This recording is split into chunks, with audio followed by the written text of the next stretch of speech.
pillage our schools, shutter our small businesses, lay off thousands of workers, and doesn't care, because again, it doesn't work for you. It works for its bondholders, not the people. Why was Lipa formed? Lipa was formed to bail out Lipa, a multi-billion-dollar company that went belly up because it invested $5 billion in a nuclear power plant that got shut down. And instead of letting that company get shut down, New York State government bailed that company out to the tune of $6.8 billion, paid for by all of you, all of us, by higher rates on all of the ratepayers on Long Island. That debt was $6.8 billion. Today, it's $11.2 billion. $11.2 billion. $11.2 billion that was incurred in your name, not for you, but you're paying it back. It was incurred to bail out Lilco 100 cents on the dollar. The CEO of Lilco at the time walked away with a $50 million severance package. That was a bankrupt company. It had no money. The top 20 executives of that company walked away with $25 million. Today's dollars, about $50 million. We paid for it with a bond that they issued tax-free that we are paying off with higher rates. At the time, in '96, the New York State Assembly released a report. The report asked, how much is this going to cost us? You look it up online. That report said that every ratepayer on Long Island to pay off the $6.8 billion in debt would cost them, at higher rates over the life of the bonds, $23,000 per ratepayer. So if you've been living on Long Island since 1996, by the time those bonds were paid off for $6.8 billion, you will have paid $23,000 more in rates. Imagine what you could have done with that money. Imagine how much better your life would be if instead of bailing out Lilco, we instead allowed us to keep that money. Now Lipa is in a debt spiral, $11.2 billion, and they need every cent they can get, and they're coming after our homes and our savings. That's what this is about. It's not to lower rates for the ratepayers. That's nonsense. Their debt service function is run by a trustee of the bondholders, international capital markets.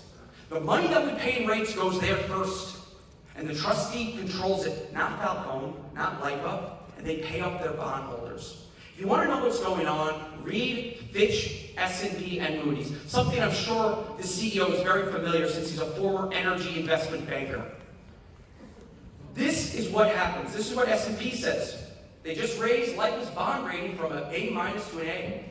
You ask why if they're in so much debt. Well, this is their rationale. The stable outlook of Lipa reflects expectations of strengthening fixed charge coverage ratio, the availability of, quote, robust pass-through mechanisms for recovering rising costs, and favorable service area demographics that can support the utilities' high rates. In other words, we are a middle-class community, so we can absorb the pass-through mechanisms we can absorb the higher rates that they are going to use to pay off this unconscionable debt that should have never been incurred in the first place, to bail out a private company, and we should have let them go bankrupt in the first place. I just want to say another thing. Mr. Falcone lied to you tonight about the valuation mechanism for valuing plants.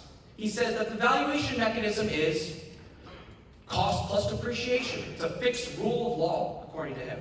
That's one of 3 valuation mechanisms. He left out the other 2, which is the income-based model and the market-based model. Market-based model meaning how much would a willing buyer spend to buy the plant. He knows this very well. He was a former energy investment banker. He would never sell one of his clients at Morgan Stanley this plant for the amount that they are trying to fleece us for in this plant. So the fact is that we could easily value it on 2 other models, but he's not revealing that information to you. What he's saying instead is there's the one model, cost plus depreciation, which means how much does it cost to build the plant, and then you depreciate over the life of the plant. But of course we all know that you can't just build a plant on Long Island. What that model implies is that if you built it in North Dakota, with unlimited land, it would be the exact same thing. No. The value of a plant on Long Island is relative to the space on Long Island and the ability to build something, which you can't build a plant on Long Island like this one. You can't build it. He knows that, so he's lying to us. He's misleading us. And the fact is this. There are three models. How much are they paying National Grid to buy and to own these plants? We don't know that. The lawsuits say, well, that's private information, so we can't know. I would love to know how much in the power purchase agreement they pay National Grid every year to run these plants.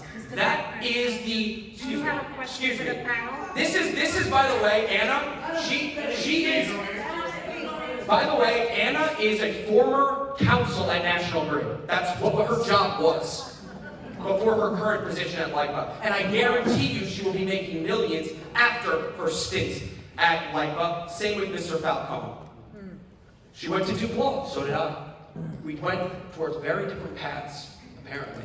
The fact of the matter is that this is going to bankrupt this community. It's going to destroy this community. We all know that. They don't care because they don't work for us. They work for the bondholders. That's who they work for.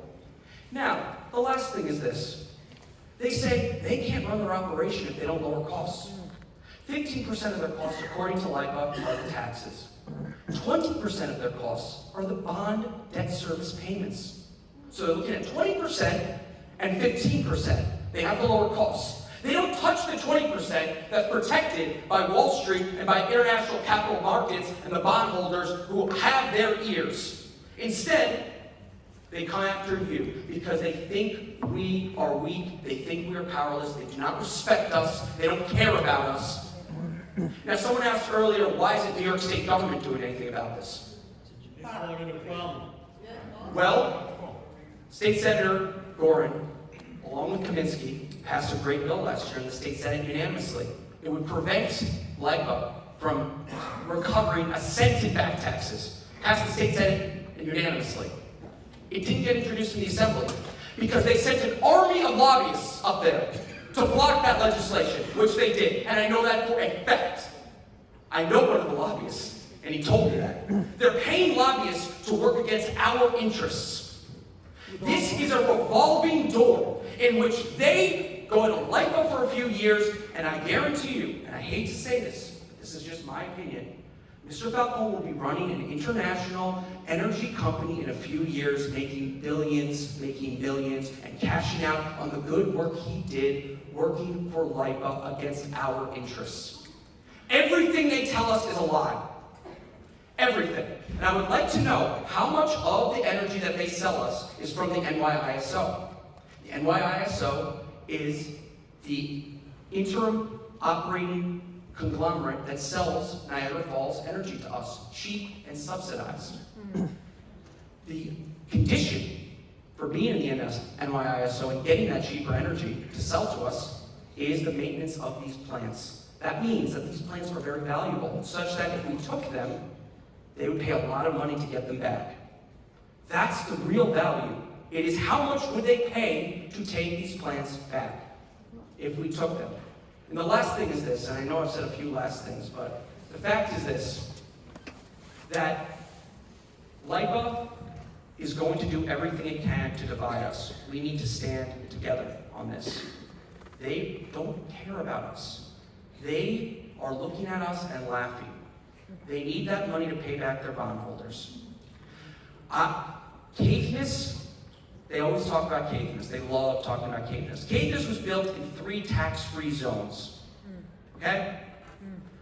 Tax-free zones meaning the state-sanctioned areas throughout the state where you can build, open a small business. We've all seen this. Open a small business, don't pay taxes for 10 years. 3 of them overlapping. That's why they don't pay taxes like this plant does, like Northport does. It's not because they're more efficient or they struck a better deal. It's because they built in a strategic location, a location that they can't build anywhere else. So I know. Yeah. So, no, I'm talking about Caithness. Yeah. Yeah. I mean, of course, Island Park. We're all in the same boat. We are all in the same boat here. Nothing they say to us we can believe. So we have to fight this. This settlement is nonsense. It's nonsense. So, what do? We have to lobby our government this year, our state government, Mr. Kaminsky. We have to he did his job in the Senate, they passed that bill. But we need to then pass another bill in the Assembly, and then we need to do this, and this is what they fear the most. We need to pass a bill that codifies the promise in the Lipa Act, that codifies the promise that they made us in the Lipa Act. What's the promise? The promise is that if Lipa was formed and they take over Lilco, they promised they would never initiate tax certiorari against us. That was a lie. We need to restrain Lipa's power in the Lipa Act to prevent them from initiating tax certiorari suits unless we disproportionately raise the taxes on those plants relative to all other commercial properties. That was the original agreement that Pataki said to us.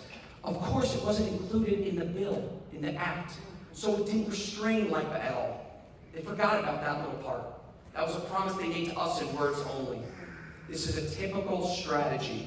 Big companies, big conglomerates, and big government, they tell the people something, but it's not reflected in the law. And so they have unlimited discretion to initiate tax certiorari. Our government needs to stand with us and restrain Lipa, amend Lipa. And if they want to reduce costs, they should restructure their bonds. If they had spent a cent of what they're spending litigating against us on restructuring their bonds with their bondholders, they would save a lot more money. Thank you.